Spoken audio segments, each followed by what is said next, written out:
Hey, welcome back to Mayday. We don't have a show this week, so you get a little special video covering the good, the bad, and the unfortunate from the last 7 days.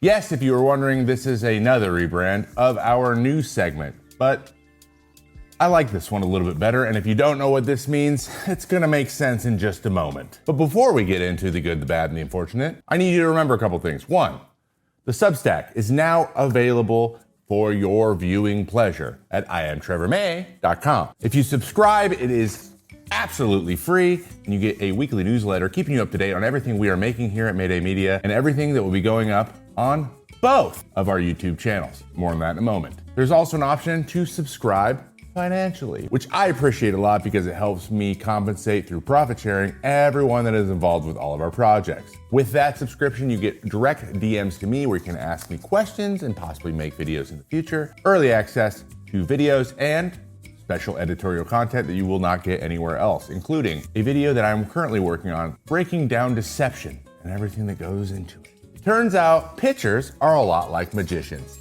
You're gonna wanna see that one. Also, we have a second channel. Subscribe. They will be having all kinds of different content on both of them. So if you're subbed to both, you'll never miss any.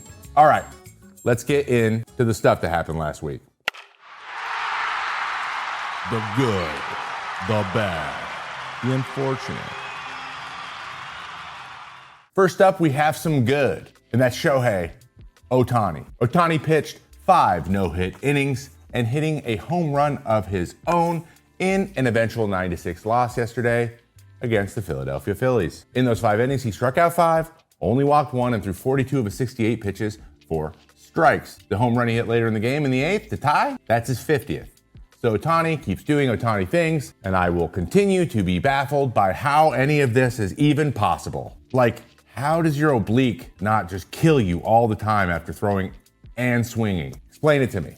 Speaking of the Dodgers, they had their own share of the bad, as after Shohei left this game, rookie Justin Wrobleski promptly gave up 4 runs after facing 5 hitters in the 6th, allowing the Phillies to tie the game. The difference ended up being a 3-run home run hit by Rafael Marchand, the number 9 hitter and backup catcher for the Phillies. And the Dodgers suffer their 16th blown save since July 4th.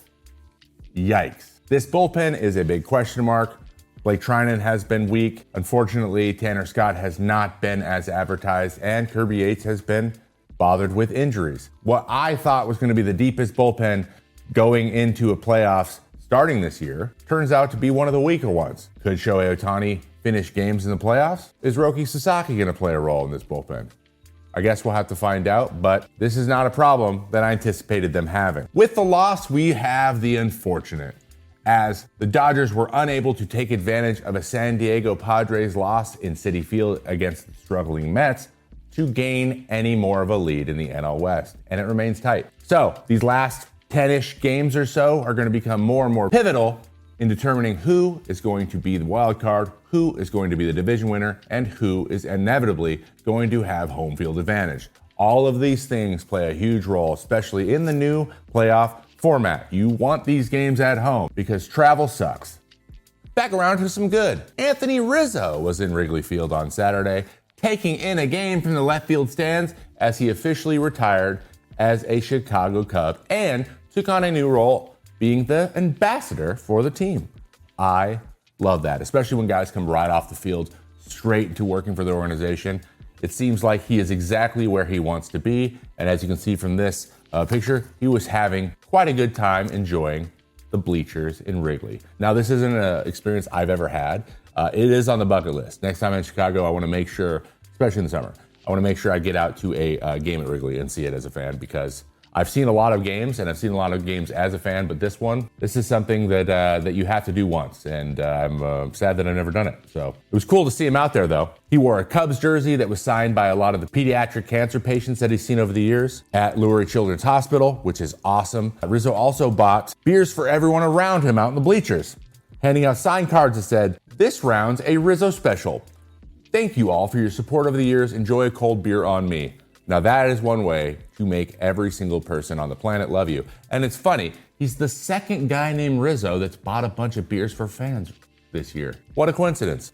During the game, Ian Happ also ran out to left field threw up Rizzo a ball, $100 bill attached to it, and a little note that said, "Here's to never having to buy a beer in Chicago, unless you're buying beers for everybody around you."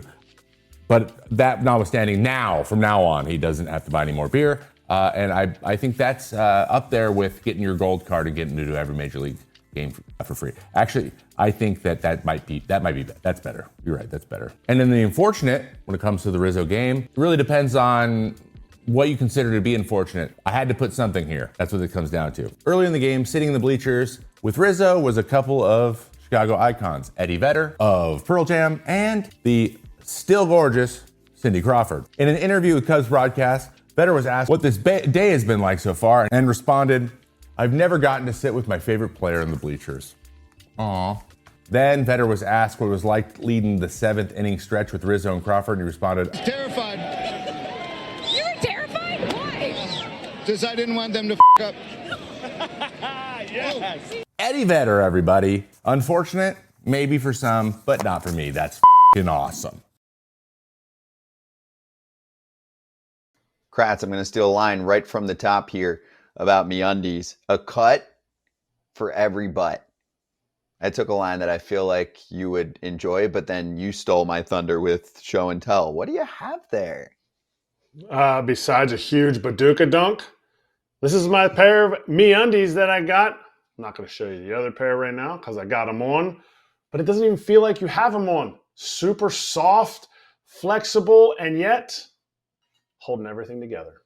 I love the 20 different styles, 100 different colors and prints, and the micro-modal fabric is what you're talking about. Breathable, stretchy, unbelievably cozy. And right now, as a listener of FT, you can get cozy and spooky for less with deals up to 50% off at MeUndies.com/foul and enter promo code FOUL. That's MeUndies.com/foul, promo code FOUL for up to 50% off. MeUndies, comfort that's made for fall.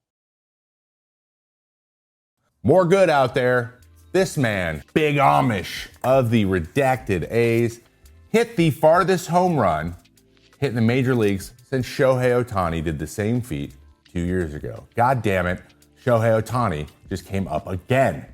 We cannot escape this guy. The 6'6" rookie took a pitch 493 feet over dead center, far enough to clear the batter's eye in Sacramento, making it look even more impressive. The ball left the field at 114.6 miles per hour. In more good, Kurtz is probably going to be the Rookie of the Year and has put up a .623 slugging percentage for the entirety of the season, on top of 32 home runs to boot. So I think the A's have another young stud on their hands. I expect these guys to be real good real soon.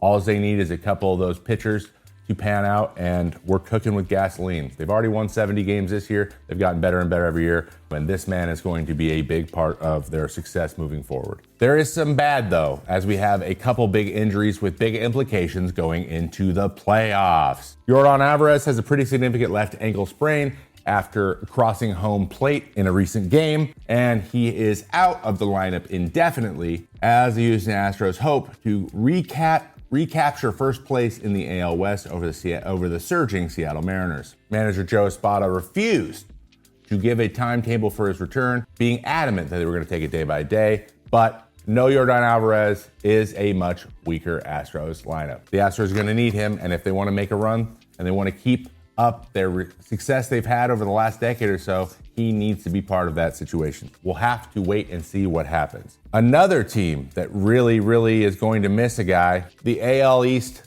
leading Toronto Blue Jays, got some bad news about Bo Bichette, who has not played in a game since September 7th, that a sprained knee is going to keep him out for the rest of the season, though there is a little bit of hope. As the manager was quick to say that when he does come back, he will be swinging as a DH, and that may be sooner rather than later. Possibly, if the team is still in it later in the playoff, he might be a guy they can put in that situation. Probably not likely, but he is a big part of their lineup. They've been pretty good so far, just passing the torch to the next guy, so let's see if they can weather the storm, but it's sad to see stars like Bo Bichette not be available in the playoffs, especially for what I would argue is the most surprising team of the year. So fingers crossed for Bo getting back and playing a role. Staying with the Blue Jays, we have little bit of unfortunate. Trey Yesavage, who made his major league debut against the Tampa Bay Rays in Tampa, the 25 ranked overall MLB prospect and leads the minor leagues in strikeouts. This man started